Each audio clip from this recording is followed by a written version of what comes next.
Train का भूतिया सफर। रात का वक्त था और अजीत अपना सामान लेकर रेलवे स्टेशन पर खड़ा था। उसने अपनी घड़ी पर नजर डाली। रात के 11:30 बज रहे थे।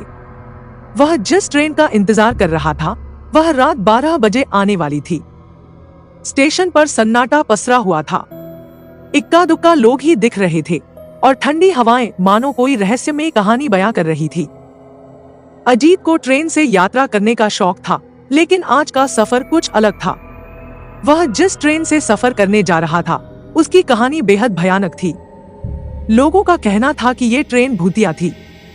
कई साल पहले इस ट्रेन में एक भयानक हादसा हुआ था जिसमें सैकड़ों लोग मारे गए थे और तभी से इस ट्रेन को लेकर अजीब अजीब कहानियां सुनाई देने लगी।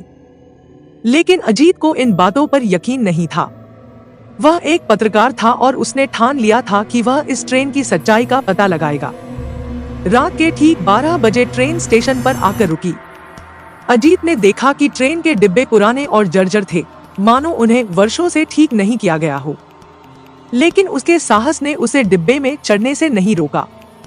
डिब्बे में घुसते ही उसे अजीब सी ठंडक महसूस हुई, जैसे किसी ने उसकी आत्मा को छू लिया हो। डिब्बा लगभग खाली था, बस कुछ लोग ही बैठे हुए थे। उनके चेहरे अजीब से लगे, जैसे वो किसी और दुनिया के हों। अजीत ने एक कोने में बैठकर नोटबुक निकाली और वहां के माहौल का अवलोकन करने लगा। ट्रेन धीरे धीरे चलने लगी और स्टेशन से बाहर निकल गई। जैसे जैसे ट्रेन आगे बढ़ती गई, माहौल और भी अजीब होता गया। ट्रेन की खिड़कियों से बाहर का दृश्य बिल्कुल धुंधला हो गया था।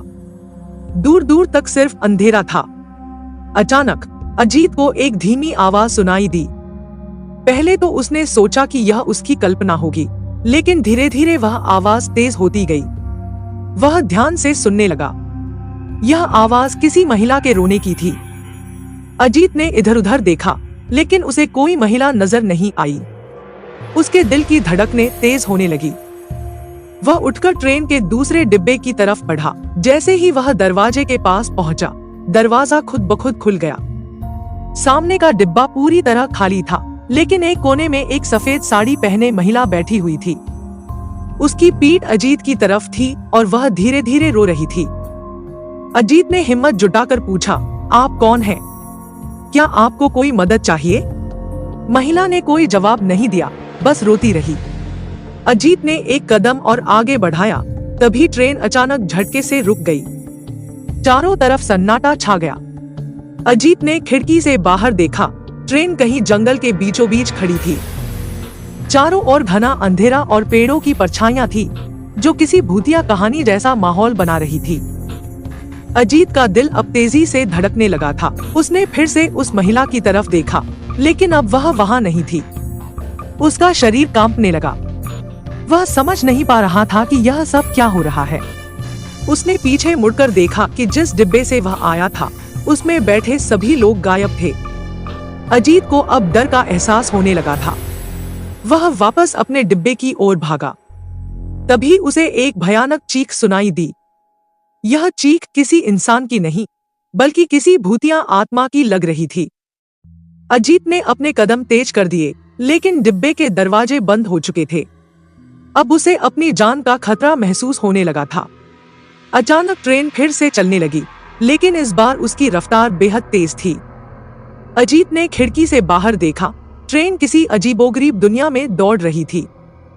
आसपास के दृश्य बदल चुके थे। अब चारों ओर सिर्फ उजाड़, बर्बाद इमारतें और जले हुए पेड़ दिखाई दे रहे थे।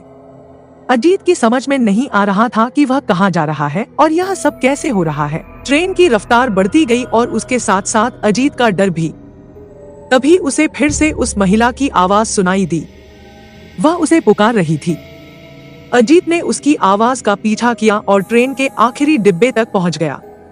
वहां दरवाजे पर वही महिला खड़ी थी, लेकिन इस बार उसका चेहरा दिख रहा था। अजीत ने जैसे ही उसकी आंखों में देखा, उसे समझ में आ गया कि यह कोई सामान्य महिला नहीं है। उसकी आंखें लाल थी और चेहरा खून से सना हुआ था। महिला ने अचानक अपनी बाहें फैलाकर अजीत की तरफ बढ़ने की कोशिश की। अजीत ने डर से अपनी आंखें बंद कर ली, लेकिन जब उसने उन्हें फिर से खोला तो वह महिला गायब हो चुकी थी। अब ट्रेन की रफ्तार कम होने लगी। अजीत ने खिड़की से बाहर देखा तो पाया कि ट्रेन एक वीरान स्टेशन पर रुक रही थी। स्टेशन पूरी तरह उजाड़ था और वहां कोई इंसान नहीं था। ट्रेन के रुकते ही अजीत ने तुरंत अपने बैग को उठाया और नीचे उतर गया। जैसे ही उसने ट्रेन से कदम बाहर रखा, ट्रेन अचानक गायब हो गई। अजीत के पांव ठिठक गए। वह समझ नहीं पा रहा था कि यह सब क्या था।